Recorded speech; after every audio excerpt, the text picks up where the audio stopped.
Presiden Rusia Vladimir Putin dilaporkan menolak isi proposal perdamaian Rusia-Ukraina yang diusulkan oleh Presiden terpilih Amerika Serikat atau AS, Donald Trump. Hal ini disampaikan langsung taipan Rusia yang dekat dengan Putin, Konstantin Malofeyev, pada Senin. Dalam sebuah wawancara dengan Financial Times di Dubai, Malofeyev mengatakan utusan Trump untuk konflik Rusia-Ukraina, Keith Kellogg, telah membawa proposal perdamaian ke Moskow. Namun Putin menolaknya karena banyak yang tidak dipertimbangkan dalam usulan itu, utamanya terkait masa depan Eropa.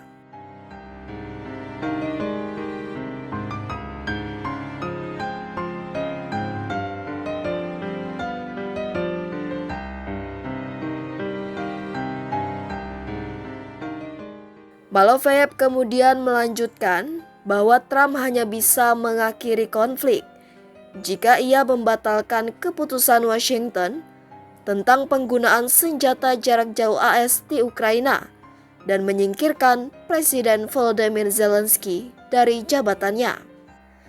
Setelah itu, ia lalu menyebut Trump dapat bertemu Putin untuk membahas isu global.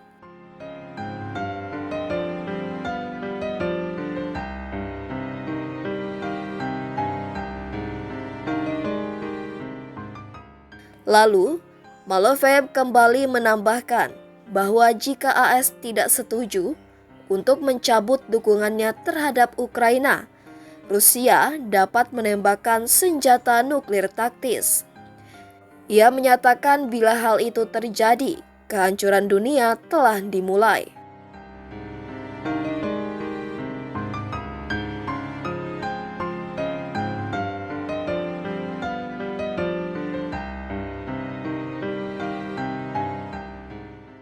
Kremlin menolak proposal perdamaian yang dilaporkan dari Presiden Turki, Recep Tayyip Erdogan, yang akan diajukan pada pertemuan puncak G20 di Brasil, untuk membekukan permusuhan di posisi kedua belah pihak saat ini.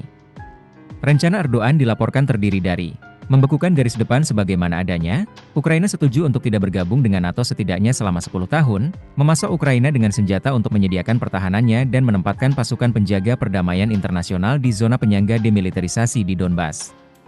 Sebelumnya, juru bicara Kremlin Dmitry Peskov menolak laporan bahwa Erdogan menyarankan pembekuan situasi taktis saat ini sebagai suatu kondisi yang tidak dapat diterima oleh Federasi Rusia. Perusahaan Jerman kirim 4.000 pesawat nirawak ke Ukraina. Tabloid Jerman, Bild, telah melaporkan pengiriman sangat rahasia jika Ukraina sebanyak 4.000 pesawat nirawak serang. Pesawat nirawak itu dikembangkan oleh perusahaan kecerdasan buatan Jerman, Helsing. Perusahaan tersebut dilaporkan menerima kontrak dari Kementerian Pertahanan Ukraina pada bulan September dan pesanan tersebut telah dibayar dari dana pemerintah Jerman. Pengiriman diharapkan akan dimulai pada bulan Desember, dengan beberapa ratus drone tiba setiap bulan. Beberapa prototipe sudah menjalani uji coba dan perbaikan dalam kondisi pertempuran sesungguhnya di timur Ukraina, seperti diberitakan Ukrainska Pravda. Staf Angkatan Udara Ukraina melaporkan sebuah drone menghantam sebuah gedung apartemen di Gluhiv, Sumy, pada pukul 1.29 waktu setempat. Ledakan di Kiev pada pukul 3.09 waktu setempat setelah peringatan udara berbunyi pada pukul 2.21 waktu setempat. Peringatan udara terus berlanjut pada hari ke-1000 invasi Rusia ke Ukraina, seperti diberitakan Telegraph. Ukraina peringati hari ke-1000 invasi Rusia. Ukraina memperingati 1000 hari pada hari Selasa, 19 November 2024, sejak invasi besar-besaran Rusia, dengan pasukan yang bertempur di berbagai medan.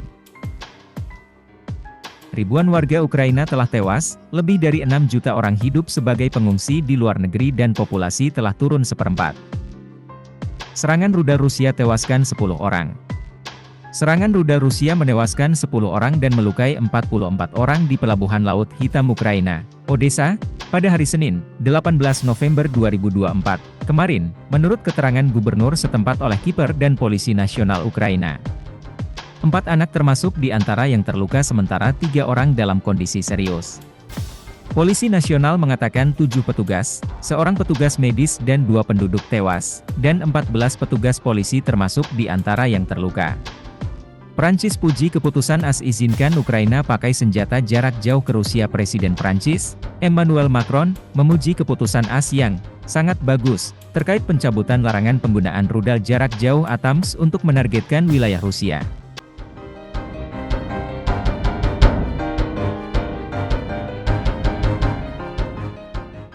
Lebih lanjut, Malofeyev menyebutkan bahwa Moskow hanya akan melihatnya sebagai syarat abadi untuk perdamaian jika Trump bersedia membahas titik-titik konflik global lainnya, termasuk perang di Timur Tengah dan aliansi Rusia yang sedang berkembang dengan Cina. Ia juga menyatakan bahwa AS harus memahami bahwa Ukraina adalah bagian dari kepentingan inti Kremlin.